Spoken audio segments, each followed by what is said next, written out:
استاد این یه روز اومد تو، من داشتم رودخانه لباس میشستم، اون موقع رودخانه بود دیگه، آب نداشتیم، برق نبود که.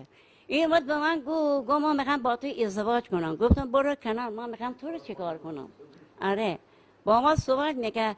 گفت تو یه دونه حرف بزن ببین لالی یه حرف میزنی. گفتم نه لالم نه حرف میزنم، ما با تو کاری ندارم. دوستان پیش ما بودن اتفاقا. گفت چیزه رعنا رو میخوام برای تو بخونم. گفتم دخترها رو گفتم بذار رعنا رو بخونه، من رعنا رو دوست دارم، بذار رعنا رو بخون. همین دیگه سر گرفت دیگه استاد، دیگه همین رفتن اومدن سر گرفت. ببین این رعنا، خب من کتابی که نوشتم به نام سایه روشن‌های زندگی رعنا دختر اشکبر، بیش از 20 سال روی این کتاب کار کردم، شهرهای مختلف رفتم. رعنا افسانه نیست، رعنا واقعیت داره.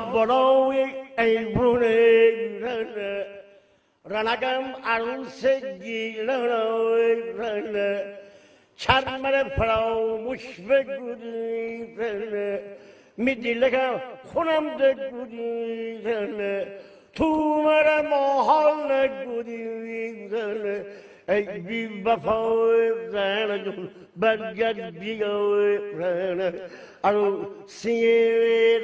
بازتاب خیلی خوبی هم داشت کتاب من، 1000 تا چاپ کردم و پرفروش‌ترین کتاب گیلان شد.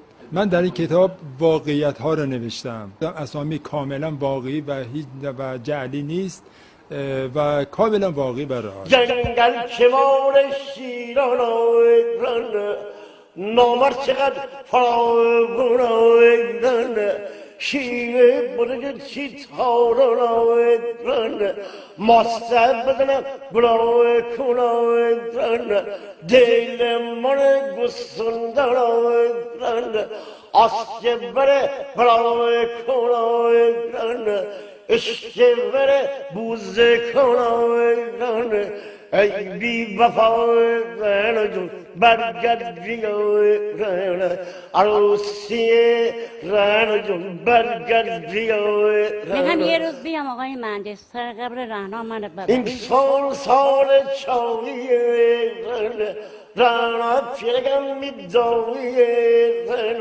رعنا بوته مود ناخوشه مختار خانه سرگانشم سال صد من روغن کشم ای بی وفای رعنا جون برگرد بیای عروسی رعنا جون برگرد بیای.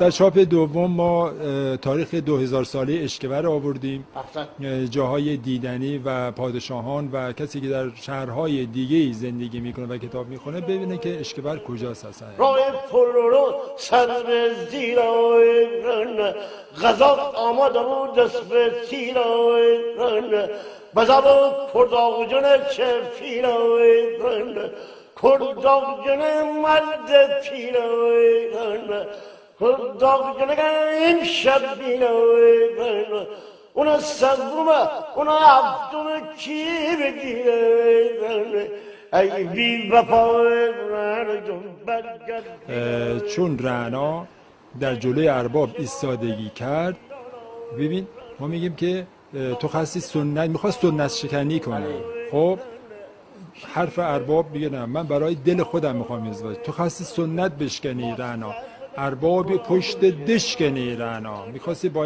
این حرکت پشت ارباب بخوام. بعد میگه چیکار کردن؟ میگه تر همه بر بد آگدون رعنا، میگه که تو وقتی این کار کردن تو رو پیش همه الان واسه چی میگن روسیا بی حیا نمیدونم که. خب اینا نیست، چون 70-80 سال بر علیه رعنا و امثال رعنا به اصطلاح اربابا نفوذی که داشتن رو همین حساب یعنی کاری کردن که دیگه هیچ کس در جلوی ارباب ایستادگی نکنه. خب بعد میگه خود دستی دستشو چاگودان رعنا، میگه که تو که در جلوی وقتی که تو رو سرکوب کردن، خب تو رو مثل چوب دستی درست کردن زدن سر این اون که هر کی جلوی ارباب ایستادگی کنه اینجور روسیا میشه و متاسفانه 70-80 سال زدن و رقصیدن که خود در صورتی که اصلا سرنوشت رعنا غیر از ایناست. بعد در کتابم من رعناها رو اصلا جدا کردم. یه رعنا به اسم رعنا سگالش، رعنای کلورودی بود اصلا. خدا رحمتش کنه، خدا رحمتش